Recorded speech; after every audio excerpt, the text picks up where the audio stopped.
আপনার হয়তো সমস্যা হবে না, কিন্তু আপনার নিচে যারা ছোট ছোট ছোট ছোট স্যার আছে ওরা যে কি করবে। বঙ্গ নিউজে আপনাদের সকলকে স্বাগতম জানিয়ে শুরু করছি আজকের প্রতিবেদন। দর্শক, আমাদের দেশের রাষ্ট্রের প্রধান যিনিই হন না কেন, দেশের মানুষের ভাষা, সাধারণ জনগণের ভাষা, এই ভাষাগুলা অনেকে বোঝেন না। আসলে এটার মোক্ষম কারণ যে কি, আসলে সেটা এখনো জানা যায়নি।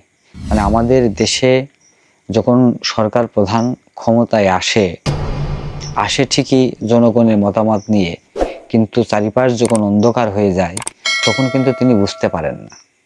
তো সেই রূপে আমাদের এই গণ অভ্যুত্থানের পরে যে সরকার গঠন করা হলো, এটা নিয়ে দেশের মানুষের ভিতরে নানা আশা আকাঙ্ক্ষা জল্পনা কল্পনা কিন্তু ছিল। কিন্তু দিনের সাথে সাথে ক্রমান্বয়ে যেভাবে সরকারের প্রতি মানুষের অনাস্থা প্রস্তাব আসতেছে সমস্ত সেক্টর থেকে, এবং এই সরকারের প্রতি প্রত্যেকটা মানুষ যেভাবে বিরক্ত, সেই অবস্থান থেকে এই সরকার প্রধান এখনো বুঝতেই পারছেন না যে তার উপরে মানুষ বিরক্ত। আসলে লোকে বলতো যে ক্ষমতা পেলে মানুষ অন্ধ হয়ে যায়। এটা একটি নিদারুণ বাস্তবতা। আমি বলবো আমাদের বাংলাদেশের প্রেক্ষাপটে যদি লক্ষ্য করা হয় তাহলে সেটা প্রথম স্থান আমাদের বাংলাদেশ আছে। তো দর্শক, এই আমাদের দেশের বর্তমান যিনি প্রধান উপদেষ্টা বা প্রধানমন্ত্রীর পদে যিনি অধিষ্ঠ আছে বর্তমানে, সেই মানুষটাকে নিয়ে একজন বিবৃতি প্রকাশ করেছে বা একটা মতামত দিয়েছে।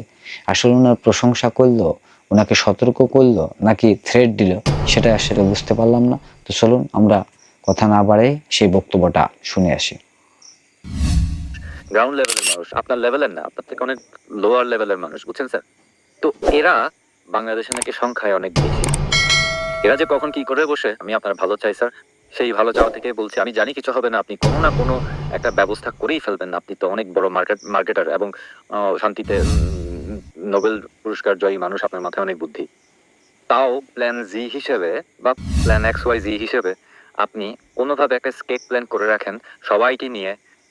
বলা যায় না, মানে আল্লাহ না করুক কখন কি হয়ে যায়। আর তাছাড়া আপনার যে আপনি তো হয়তো ধরেন আমেরিকা থেকে ক্লিন্টন ফাউন্ডেশন, ক্লিন্টন স্যার আপনার জন্য একটা প্লেন পাঠিয়ে দিতে পারে। অথবা হ্যাঁ, আপনি ফ্রান্সে গিয়ে প্যারিসে গিয়েও থাকতে পারেন। ওখানে তো আপনার বিশাল বড় সেট আপ স্যার। আমি প্যারিসে গিয়েছিলাম, আই ওয়াজ ইন প্যারিস। আপনার সেট আপ দেখে আমি মানে আমার চোখ বড় বড় হয়ে গিয়েছিল।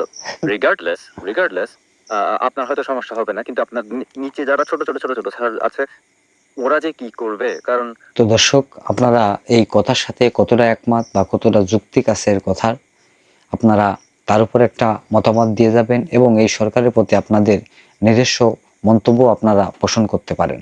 এবং সেই সাথে চ্যানেলটি সাবস্ক্রাইব করে পাশে থাকবেন পরবর্তী আপডেট দেখার জন্য। ধন্যবাদ সকলকে।